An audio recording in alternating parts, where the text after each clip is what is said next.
اور جیسا لباس پہنو گے ایسے اثرات پیدا ہوں گے.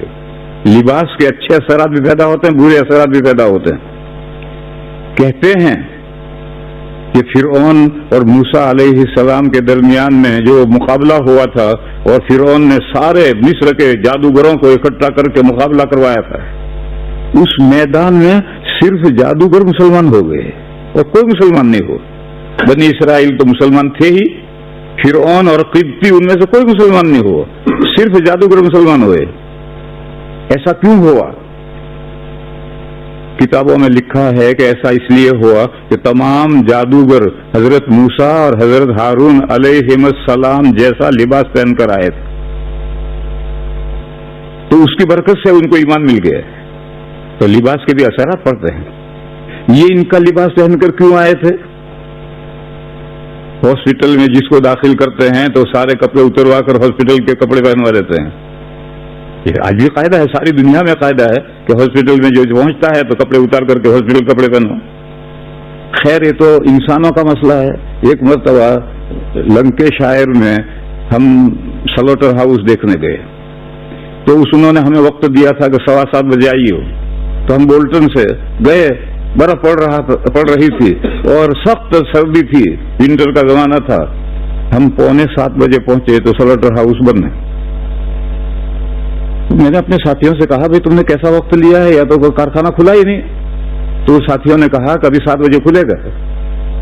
چنانچہ 7 بجنے میں 5 منٹ باقی تھے اور سن دے کر ایک گاڑی آئی اور کھڑی, اس نے کارخانہ تالا کھولا اور اندر سب کھل دیا. دوسری گاڑی آئی, تیسری گاڑی آئی, اور 7:05 پر انہوں نے ہمیں اپنا ڈریس بھیجا کہ یہ کپڑے پہن کر آ جاؤ. یعنی اوپر, اندر تو ہمارے کپڑے رہیں گے لیکن اوپر یہ کپڑے پہن کر آ جاؤ.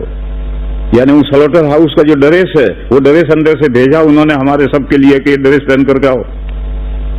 تو میں نے ان سے پوچھا کہ بھئی ہمیں اندر جا کر کام تھوڑی کرنا ہے, نوکری تھوڑی کرنی ہے, زبا تھوڑی کرنے ہیں, ہم تو دیکھنے کے لیے آئے ہیں, ہم یہ لباس کیوں پہنے ہیں؟ تو اس نے مجھے جواب دیا, بہت معقول جواب دیا.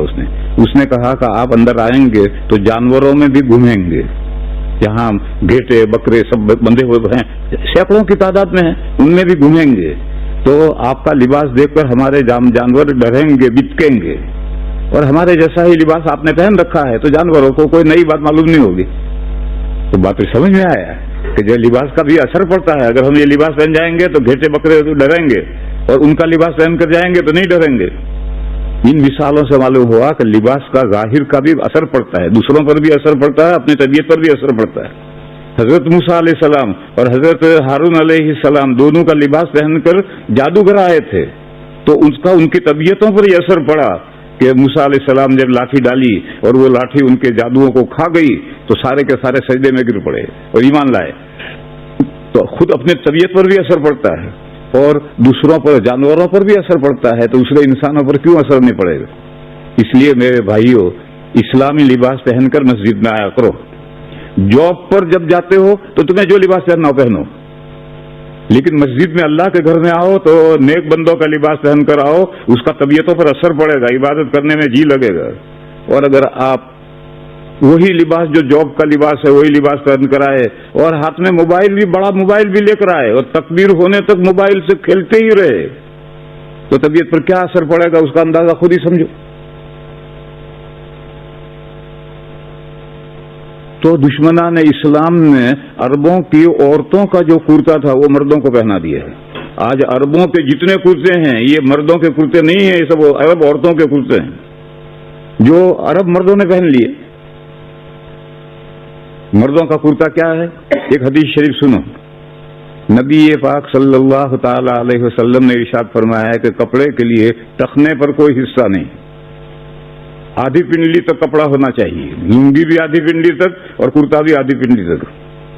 جب حضور نے یہ مسئلہ سمجھایا تو حضرت ام سلمہ جو ام المومنین ہیں انہوں نے ایک سوال کیا کہ یا رسول اللہ عورتوں کے لیے کیا حکم ہے؟ تو حضور نے فرمایا کہ عورتیں مردوں کے کرتے سے ایک بالشت کرتا نیچا رکھیں. تو ام سلمہ نے کہا کہ اس صورت میں تو عورتوں کے پیر نظر آئیں گے. تو حضور نے فرمایا پھر پیر نظر آئیں گے تو ایک ہاتھ نیچا رکھیں, اس سے زیادہ نیچا نہ رکھیں. یہ حدیث شریف ہے.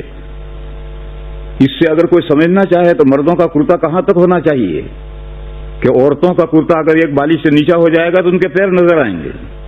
آج عرب جو کرتے پہنتے ہیں، اب سوچو کہ وہ مردوں کے کرتے ہیں عورتوں کے کرتے ہیں؟ یہ تو عرب عورتوں کے کرتے ہیں. یہ دشمنان اسلام نے اس کو مردوں کے کرتے بنا دیے، اور جب عورتوں کی چوڑیاں مردوں کے ہاتھوں میں پہنا دو گے تو مردوں کے مزاج میں بزدلی آ ہی جائے گی. اب ہم لوگ حدیثیں تو جانتے نہیں ہیں، عرب جو کریں اسی کو ہم سنت سمجھتے ہیں کہ یہ کرتا جو ٹخنے تک ہے یہ سنت کرتا ہے. یہ سنت کرتا نہیں ہے، تو عرب عورتوں کا کرتا ہے.